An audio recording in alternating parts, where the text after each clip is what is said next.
კიდევ ერთი მიმართვა გურამ ოდიშარიას კულტურის მომავალ მინისტრს მოადგილედ ვალერიან შიუკაშვილის დანიშვნას თხოვენ. ცნობილ პიანის რეკომენდაციას კონსერვატორიის რექტორი უწევს. მინისტრობის კანდიდატისთვის გაგზავნილ მიმართვას კულტურის სფეროს სხვა წარმომადგენლებიც აწარენ ხელს. მათ შორის არიან თუმანიშვილის სახელობის თეატრის მსახიობები, აგრეთვე საქართველოს სახელმწიფო კვარტეტი და ეროვნული მუსიკალური ცენტრის თანამშრომლები. თავად შიუკაშვილი მხარდამჭერებს მადლობას უხდის და ამბობს, რომ მისი კანდიდატურის დამტკიცების შემთხვევაში სამინისტროში კონკრეტული იდეები თმივა.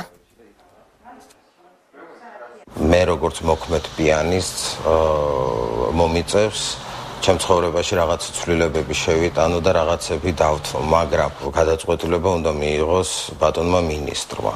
გასაკვირველია, მე მიმაჩნია, რომ არავინ არ უნდა ჩაერიოს ამ საქმეში და მხოლოდ ეს იყოს იმის დასაწყისი, რომ საქართველოში ველოდოთ ძალიან ბევრ კარგს და საჭირო სიახლეებს. ჩვენ უნდა შევარჩიოთ ის კანდიდატურა კი არა, რომელიც ჩვენ გვინდა, არამედ ის კანდიდატურა, რომელიც დღეს სჭირდება საქართველოს.